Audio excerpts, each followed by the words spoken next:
Buenas noches, mi amor. Que descanses bien. Igual tú. Buenas noches, mamá.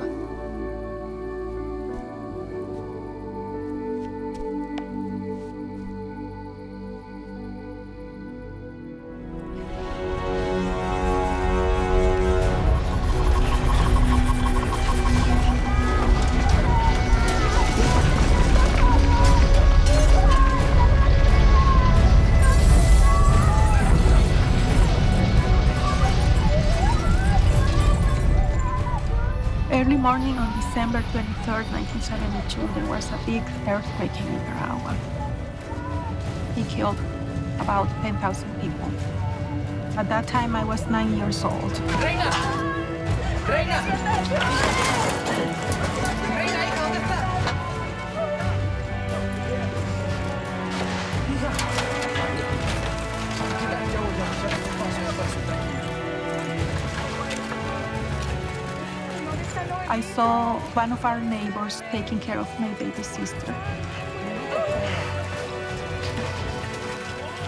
And then they went back to look for my brother.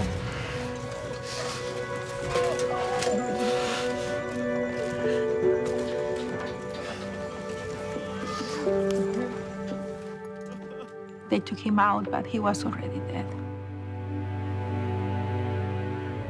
It was a very difficult time for us. Our house was totally destroyed. But at the same time, we received so much help. I remember being there that night, and just like an hour after, I cannot even remember how long, but I saw my cousins coming, and they came to give us help, and it was such a relief to see them. I remember they prepared a place for me on the sidewalk, and I just slept there because I was a child, and I was able to sleep. Later on, I heard that as they were waiting for the sun to come up to take my brother to the cemetery, a neighbor, which was not really close to us, we didn't really know him very well, he stopped by and he said, do you have a coffin for him? And my parents said, no, we were planning on just wrapping him in a blanket or something like that. And then he said, just wait for me and see what I can do. Shortly after that, he came back with a coffin. And that was such a sweet expression of charity and of love from someone that we didn't even know. And then after that, we stayed a few days in one of my aunt's neighbor's backyard. And there were many people in there. We were just sleeping out there because we were not there to go into any house because we were afraid that something would happen. And I remember laying down, looking at the stars at night and still thinking, what is going on? When will I wake up from this?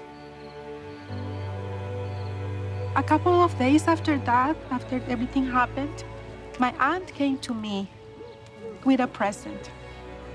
And I remember looking at her and thinking, why are you giving me a present? It's not my birthday. And she said, today is Christmas. And I remembered. I had totally forgotten that Christmas was coming. But she helped me to remember. And for the first time, I cried. I cried because I think that I realized that it was real. That it was not really a nightmare, that it was really happening.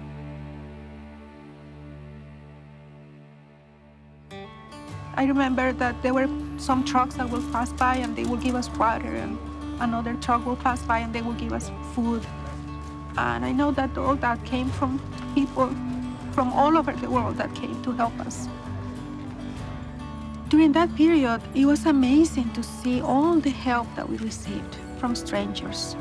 Even though I didn't understand back then the concept of charity, I was able to feel the love from those people that helped us. And my gratitude was always there. I was not yet a member of the Church of Jesus Christ of Latter-day Saints. Back then, I really didn't know much about the plan of salvation. I just knew that my brother was dead and that he was probably in heaven, but I really didn't know exactly what had happened to him. And I wondered many times I was going to be able to see him again. I remember having that question and that longing in my heart. What happened to him? Where is he? Where did he go? Will I see him again? When I was 11 years old, my mother had a baby, which was my baby brother. And he was a reason for joy for us, but it was very hard. I remember that sometimes we would just be sitting in the living room after, and my mother would just start crying for no reason. And I knew that she was hurting inside because she didn't know exactly what had happened to my brother. It was maybe about 2 years after the earthquake that I started having some kind of daydream, because I would think about my brother many times, and I remember thinking, where is he? Will I see him again? And then I started having this daydream in which I would see him come to our door, knock on our door, and then I would go and open the door, and then he would be standing right there, and he would tell me, guess what? I'm not really dead. I'm alive. I'm just somewhere else. But I was not allowed to come, but now I can come to you. And I will stay with you, and I will never leave again. And I think that daydream that I had helped me in coping with the pain and the sorrow that I felt. It was more than 40 years after that earthquake in Managua that one day I was doing my dishes. I was in my kitchen. And it was very close to Easter time. And during that time, we talk about the resurrection of the Lord. And I was just reflecting on that, thinking about the resurrection and all that it means to us.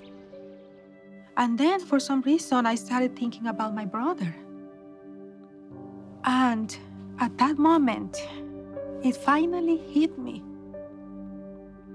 And I remembered that daydream, that fantasy that I had about him coming to me after he was dead. And then I realized that it was not a fantasy and that it was not a silly thing, because through all those years, I never told anybody about that, because I always thought that it was silly, that it was just me, my imagination.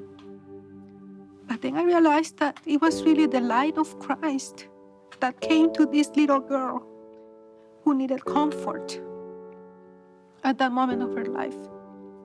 That was really revelation about the beauty of the resurrection, that my brother was somewhere else, that his spirit is not dead, that he is alive, and that one day we will be able to be together again, and then we will never separate again.